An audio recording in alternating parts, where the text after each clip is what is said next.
Okay, so from the news headlines to the world of eco-fashion.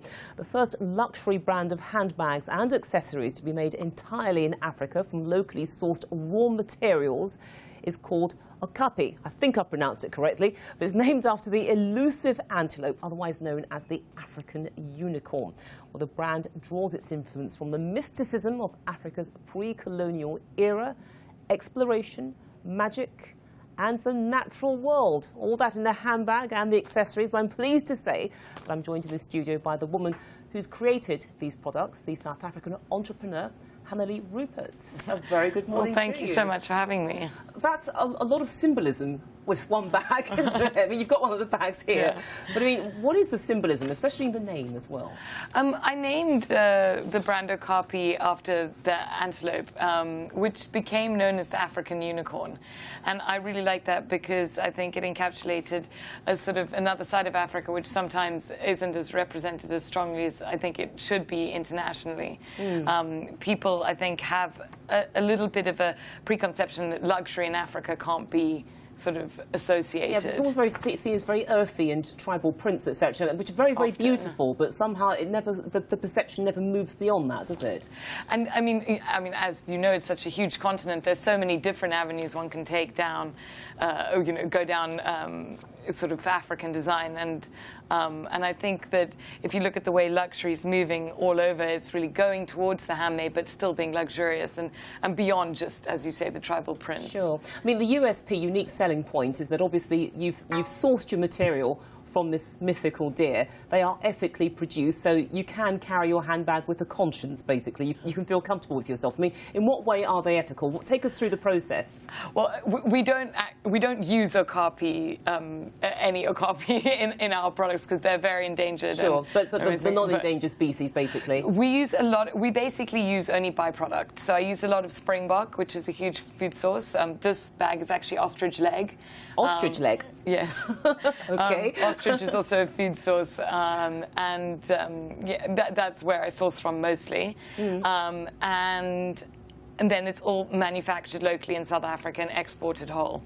So the sustainability comes into the sourcing, sure, and then it also comes into the manufacturing.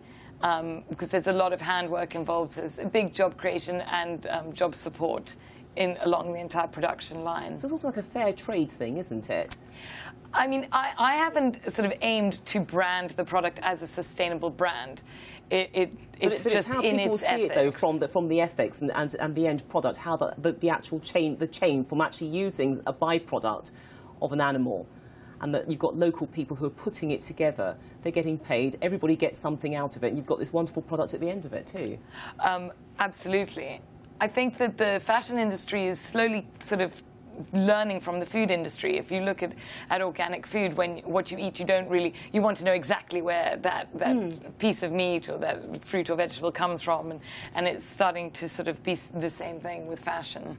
And how long would it take to make a bag like this? Because the actual stitch work, the design, it is very intricate. It's not the sort of thing which is just run off in a couple of hours. It is very involved. It's beautifully put together. Thank you.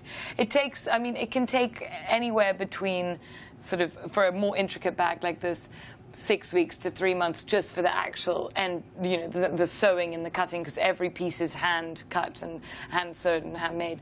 The actual sourcing of the skins, because I work very closely with a tannery, we have all our skins and finishes custom made for us, can take 3 months prior to that. So there's a lot of planning that goes into each bag. But because also we do such small runs and they're really one-of-a-kind pieces, it's great because it gives our customers the opportunity to really bespoke their pieces. Sure. I guess as well that it gives it an edge of exclusivity as well, because the production line is very tight. Absolutely. And how much would a bag like this retail for? I mean, our price range goes from sort of smaller pieces in pounds, from about £100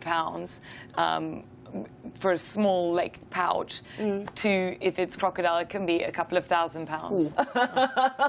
But I mean, the other thing which this bag doesn't show is that we've seen this on some of the graphics. In fact, there are little motifs that sometimes go with these bags. I mean, you're wearing one, for example. It looks like a piece of a horn.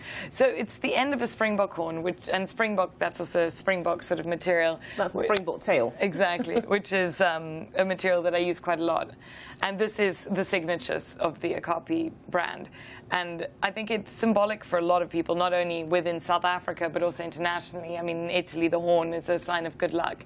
In South Africa, it's a talisman for many people. I know the sort of sangomas in South Africa wear them as a talisman, and they fill them with herbs to ward off evil or bring in, you know, good luck. So it's a nice idea, style and luck. Exactly. I mean, what next? Because I mean, it is a new line that you started. It's getting a lot of attention, and quite a few people are using these bags as well. So where do you see the brand going? We're about to open a shop in London on the 10th of June. So for anyone not who's too long away then. Yeah, come past, and I think we will focus on going from that into, hopefully in the next 5 years, I'd like to start doing a beachwear line and moving into other accessories slowly, sort of seeing it. Well, I think you've done very well so far with the quality of these. I mean, they really are absolutely super, and certainly from the pictures that we've seen as well. But Hanneli Rupert, thank you so much for coming in. Thank you so much for having me, Juliet. Yes, and that will be coming home with me, by the way.